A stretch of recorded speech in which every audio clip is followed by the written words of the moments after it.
സങ്കടങ്ങളാണെങ്കിൽ ഒരുപാട് സങ്കടങ്ങളേ ഉള്ളൂ. പിന്നെ ഇപ്പോൾ ഈ വണ്ടി കൊണ്ട് ഇറങ്ങി നടക്കുന്നുണ്ടാണെങ്കിൽ ഇതെല്ലാം ഉള്ളിൽ വെച്ച് ചാനൽ കൂട്ടുകാരുടെ തമാശയും കാര്യങ്ങളൊക്കെ പറഞ്ഞ് അവിടെ ഇരിക്കും. വീട്ടിൽ ഇരുന്ന് നമ്മൾ ഓരോ കാര്യങ്ങൾ ഓർത്തിങ്ങനെ ഇരുന്ന് പോകും. ഈ ചേട്ടൻ പറഞ്ഞല്ലോ അതിനെക്കാട്ടിലും വലുതായിരുന്നു ലൈഫിലുണ്ടായത് കുറച്ചുള്ള ബുദ്ധിമുട്ടുകളെന്ന്. അതല്ലാതെ ഞാൻ ചോദിക്കട്ടെ, ഇപ്പൊ കാലുണ്ടാകുന്ന ഒരു സമയത്ത് നമ്മൾ ഇപ്പൊ ഞാൻ നേരത്തെ പറഞ്ഞിട്ടുണ്ടായിരുന്നില്ലേ, നമ്മൾ ഒരുപാട് കാര്യങ്ങൾ നമ്മൾ ഒരുപാട് ഓടിച്ചാടി നടന്നു എനിക്ക് ഒരുപാട് പെട്ടെന്ന് നമ്മൾ തൊടുമ്പോ അവിടെ ഇല്ല, ആ ഒരു ഭാഗം അവിടെ ഇല്ല എന്ന് കാണുമ്പോഴേക്കുള്ള ഒരു ബുദ്ധിമുട്ട്. മെഡിക്കൽ കോളേജ് മുറിച്ച് അത് കട്ട് ചെയ്യണമെന്ന് പറഞ്ഞാൽ കട്ട് ചെയ്യണമെന്ന് പറഞ്ഞാൽ ഒരുപാട് ഇതൊക്കെ ആയി. പിന്നെ അത് കാല് അവിടെ ബ്ലഡ് ഫുള്ള് താപ്പിട്ട് ബ്ലോക്കായി, അവിടെ മുറിവായി. പിന്നെ മുറിവ് കരിയത്തില്ലെന്നായി. എന്നിട്ട് അത് ആ ബ്ലഡ് ഓട്ടം ആ തുടങ്ങുന്ന ഭാഗം വരെ ഇല്ലാത്ത ഭാഗം വരെ കട്ട് ചെയ്ത് കളഞ്ഞാൽ കറക്റ്റാവും എന്നൊക്കെ പറഞ്ഞ് പിന്നെ അത് കട്ട് ചെയ്ത് വന്നപ്പോൾ ഇച്ചിരി വിഷമം ഉണ്ടായിരുന്നു. പിന്നെ പെട്ടെന്ന് നമ്മൾ നേരത്തെ കാലങ്ങളിൽ നമ്മൾ ഒരുപാട് അങ്ങോട്ട് ഓടിച്ചാടി നടന്നാലും പിള്ളേരോട് ക്രിക്കറ്റ് കളിക്കാനായാലും ഒരുപാട് പണികളും കാര്യങ്ങളും ഒറ്റൊരു പണിക്ക് പോയിട്ടുണ്ട്, ഒരുപാട് പണിക്ക് പോയിട്ടുണ്ട്. എന്നിട്ട് അതൊക്കെ പെട്ടെന്നൊരു കാലത്ത് നഷ്ടപ്പെട്ടപ്പോൾ നമുക്കൊരു വിഷമങ്ങളും കാര്യങ്ങളും ഉണ്ടായിരുന്നു. ആളുകൾ പറഞ്ഞിട്ടുണ്ടോ ഇപ്പൊ ഇനി ഓട്ടോയും കൊണ്ടൊന്നും നടക്കണ്ട, വീട്ടിൽ വല്ലയിടത്ത് ഇരുന്നൂടെ അങ്ങനെയൊക്കെ? എന്നോട് അങ്ങനെ പറഞ്ഞിട്ടില്ല, എന്നാലും ഇല്ല, അങ്ങനൊന്നും ആരും പറഞ്ഞിട്ടൊന്നുമില്ല. എല്ലാരും പണിയെടുക്കാൻ പറ്റുന്ന സ്റ്റാൻഡിലൊക്കെ എനിക്ക് നല്ല സപ്പോർട്ടാണ്. ഇപ്പോൾ എനിക്ക് നല്ല സപ്പോർട്ടാണ് സ്റ്റാൻഡിലെ ആട്ടക്കാരൊക്കെ. ഇപ്പം നമ്മൾ ഈ ഒരു അവസ്ഥയെ മറ്റേ വണ്ടി ഓടിക്കാൻ ചെല്ലുന്നതുകൊണ്ടും അവനൊരു ജീവിക്കാൻ ഒരു മനസ്സുണ്ടല്ലോ. അവന് വെറുതെ വീട്ടിലിരിക്കില്ല, അവന് വന്നൊരു 10 രൂപ ചായ പിടിക്കാൻ ആരും കെഞ്ചണ്ട, അങ്ങനെ ഇറങ്ങി വരുന്നുണ്ടല്ലോ. അതുകൊണ്ട് അവർക്ക് നമ്മളെ നല്ല സപ്പോർട്ടാണ് സ്റ്റാൻഡുകാർക്കൊക്കെ. ആ ഒരു സ്ഥിതി ഒഴിവാക്കാൻ വേണ്ടിയിട്ടാണ് ശരിക്കും പറഞ്ഞു കഴിഞ്ഞാൽ ഈ ഒരു ജോലി ചെയ്യാമെന്ന് വിചാരിച്ചിറങ്ങിയത് അല്ലേ? ഈ ജോലി ചെയ്യാന്ന് വെച്ചാൽ ഈ ജോലി നേരത്തെ അറിയാവുന്നത് കൊണ്ട് വേറെ എനിക്കൊന്നും ചെയ്യാൻ പറ്റത്തില്ലല്ലോ. നമുക്കിപ്പോൾ ഒന്ന് ആരെങ്കിലും ഇപ്പോൾ തെണ്ടി ഫിഷ് എടുക്കാൻ പോകണമെങ്കിൽ ഒരു കാലില്ലാതെ ഇപ്പോൾ ഇവിടെ നിന്ന് ഇറങ്ങിപ്പോകാൻ പറ്റില്ല. കാലുണ്ടെങ്കിൽ നടന്നു പോയാലും എടുക്കാൻ പറ്റത്തുള്ളൂ. പിന്നെ അന്ന് ഇത് അറിയാവുന്നതുകൊണ്ട് ഇതിപ്പോൾ കാല ക്ലച്ച് വണ്ടി നമ്മളിത് കയ്യിലാക്കിയോണ്ട് കാല ക്ലച്ച് വണ്ടി കയ്യിലാക്കിയോണ്ട് നമുക്കത് ഓടിക്കാം, നമുക്ക് അറിയാവുന്നതുകൊണ്ട് ഇത് ഓടിക്കുന്നു. അതുകൊണ്ട് ഇങ്ങനെ ജീവിച്ച് പോകുന്നു. ഇപ്പോ കാലിന്റെ കാര്യത്തിന് വേണ്ടി യൂസഫ് അലി സാറിനെ സമീപിച്ചിട്ടുണ്ടായിരുന്നില്ലേ? ഞാൻ സാറിന്റെ വീട്ടിൽ പോയതില്ലേ, ഞാനിവിടെ തലേന്ന് രാത്രി ഇവിടുന്ന് പോയി പിറ്റുന്ന വെളുപ്പിനോടെ ചെന്ന് തൃപ്രയാർ എന്നിട്ട് സാറിൻ്റെ വീട്ടിൽ ചെന്നപ്പോൾ കാണാൻ പറ്റിയില്ല. സാറവിടെ ഇല്ല, സാറവിടെ വരത്തില്ലെന്ന് പറഞ്ഞു. അവിടെ പ്രാർത്ഥന സമയത്താണ് സാറ് ചില സമയങ്ങളിലാണ്ട് വരത്തുള്ളൂ, അല്ലെങ്കിൽ പിന്നെ എറണാകുളത്താണ്ട് പോകണം എന്നാണ്ട് എന്നോട് പറഞ്ഞായിരുന്നു.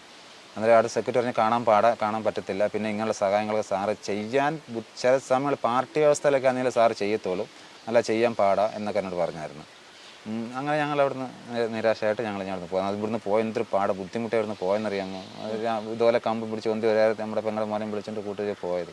പക്ഷെ അത് നടക്കുമെന്നുള്ള പ്രതീക്ഷയല്ലേ പോയത്, പക്ഷെ അത് നടന്നില്ല. സാറിനെ കാണാനും പറ്റുന്ന സാറിൻ്റെ ഒരു വെബ്സൈറ്റിലായിട്ട് കയറി ചെയ്യാൻ പറഞ്ഞ് സാറ് ചിലപ്പോൾ അത് കാണുമെന്നുണ്ടെങ്കിൽ കിട്ടും, അത് ഒന്ന് ചെയ്തിട്ട് ഒന്നുകൂടെ കിട്ടിയില്ലെങ്കിൽ ഒന്നുകൂടെ ചെയ്യാൻ പറഞ്ഞു. പിന്നെ അങ്ങനെ ചെയ്തില്ല. പിന്നെ അവിടെ വരെ പോയിട്ട് വെറുതെ പൈസയും ചിലവ്, അതും 2 മാസത്തെ പെൻഷൻ എനിക്ക് കിട്ടിയിട്ട് ആ പെൻഷൻ പൈസയും കൊണ്ടാണ് പോയത് ഞാൻ. അങ്ങനെ നിരാശയായിട്ട്. എവിടെയായിരുന്നു പോയത്? തൃശ്ശൂരാണ് പോയ സമയം. തൃശ്ശൂർ തൃപ്രയാർ അവിടെ നിന്ന് ആട്ടോ വിളിച്ചാൽ പോയത്. സാറിനെ അവിടെ കൊണ്ടാക്കിയാടെ. അല്ലാതെ ഈ വീഡിയോ ഇറങ്ങിയ ഒരു സമയത്തുണ്ടല്ലോ, ഏതെങ്കിലും കോൾസോ കാര്യങ്ങളോ ഒക്കെ വന്നിട്ടുണ്ടായിരുന്നോ കാലിന്റെ കാര്യം സഹായം ചെയ്യാം എന്നുള്ള രീതിയിൽ? ഞാൻ ഇപ്പോൾ ഈ ആന്റിച്ചേട്ടൻ ചെയ്തതിന് ശേഷം ഒരാൾ വന്നായിരുന്നു. അത് ഞാൻ പറഞ്ഞില്ലേ, ഒരു ചേച്ചി എന്നെ വിളിച്ച് സംസാരിച്ച് ഇൻസ്റ്റാഗ്രാമിൽ കണ്ട് ചേച്ചി എന്നെ വിളിച്ച്. നേഴ്സൊന്നുമല്ല, അത് നേഴ്സ് സംസാരിച്ച് അതെൻ്റെ വീടിൻ്റെ എൻ്റെ വീട് അന്ന് ആ സമയത്ത് വീടിൻ്റെ മേൽക്കൂരെല്ലാം പോയി. ഞങ്ങളെ കൊണ്ട് ഒരു നിവൃത്തിയില്ല, ആകെപ്പാടെ കഷ്ടപ്പാട്ട് ജീവിച്ചു ആ സമയം. അന്ന് ആ വീട് ചെയ്തപ്പോൾ അദ്ദേഹം ചെയ്തപ്പോൾ അന്ന് ആ ഇറ്റലിയുള്ള സിസ്റ്റർ ഇവിടെ ഉള്ളതാണ്, പക്ഷെ കാണാൻ പോയില്ല. ഞങ്ങൾ സ്റ്റാൻഡ് ഭാഗത്തുള്ളതാണ്. കണ്ടിട്ടില്ല. കാണാൻ പോകണമെന്ന് വെച്ചാൽ നടന്ന അവരെ പിന്നെ അങ്ങനെ 2 ആശുപത്രി വന്നായിരുന്നു, പക്ഷെ അന്ന് പോകണമെന്ന് വെച്ചാൽ നടന്നില്ല. ഇനി പോയിട്ട് വരാൻ പോകണമെന്ന് പറഞ്ഞിരിക്കുക. അവരൊന്നും ഞങ്ങൾക്ക് ആ വീട് ഫുള്ള് മേൽക്കൂര ഫുള്ള് മാറ്റം. ഈ വീഡിയോ ഇറങ്ങിയതിന് ശേഷം ഫുള്ള് ഞങ്ങൾക്ക് മാറി തന്നായിരുന്നു.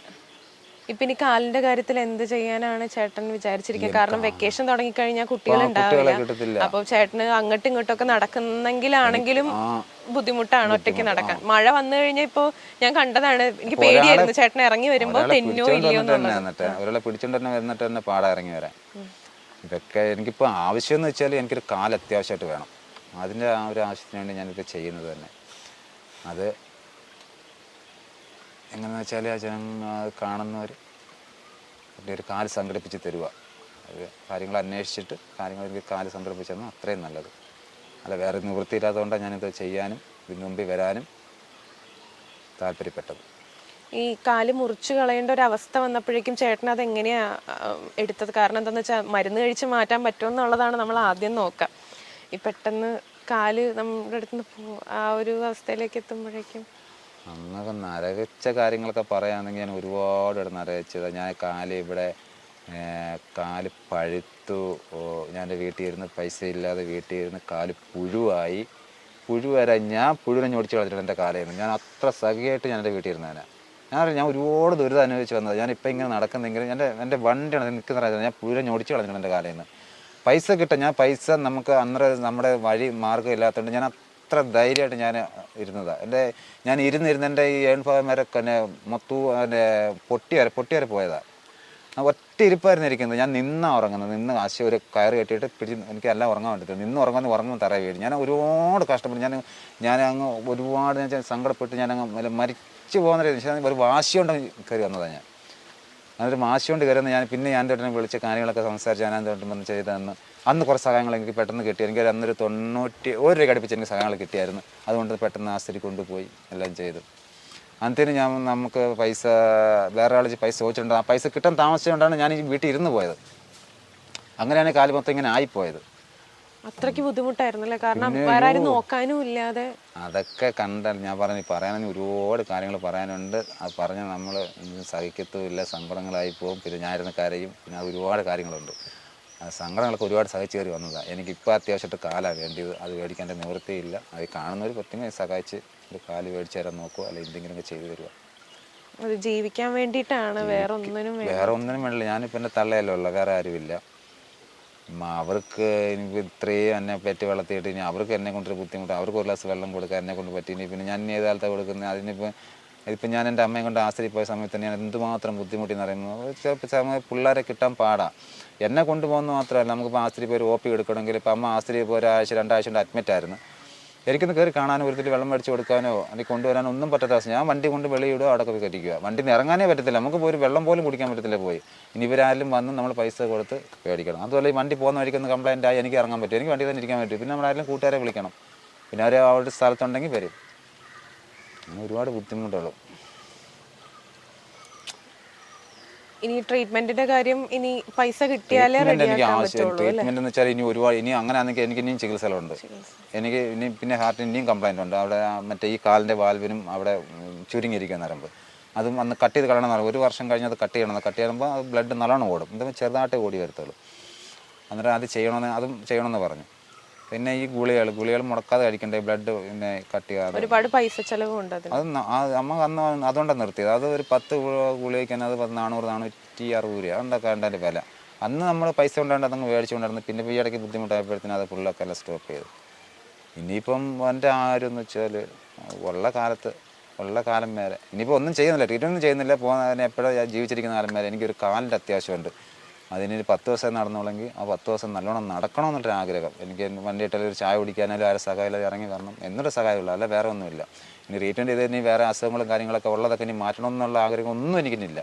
ഒരു 10 ദിവസം നടന്നുള്ളെങ്കിലും ആ 10 ദിവസം സ്വന്തമായിട്ട് നടന്ന് പോയി എൻ്റെ സ്വന്തമായിട്ടുള്ള കാര്യങ്ങൾ ചെയ്യാനുള്ള ഇത് വേണം. അതിന് വേണ്ടിയത് ഈ ഒരു വീഡിയോ കാണുന്ന ആളുകൾ സഹായിക്കുക. ഈ ഒരു വീഡിയോ കാണുമ്പോൾ നിങ്ങൾക്ക് മനസ്സിലായിട്ടുണ്ടാകും ഇദ്ദേഹത്തിൻ്റെ വീടിൻ്റെ അവസ്ഥയും ആരോഗ്യ പ്രശ്നങ്ങളും. ഇത് കാണുന്ന സുമനസ്സുകൾ ഒന്ന് സഹായിക്കാൻ ശ്രമിക്കില്ലേ? ഒരു വെപ്പുകാലിനായി. ഈ മനുഷ്യനും നമ്മളെപ്പോലെ ജീവിക്കും.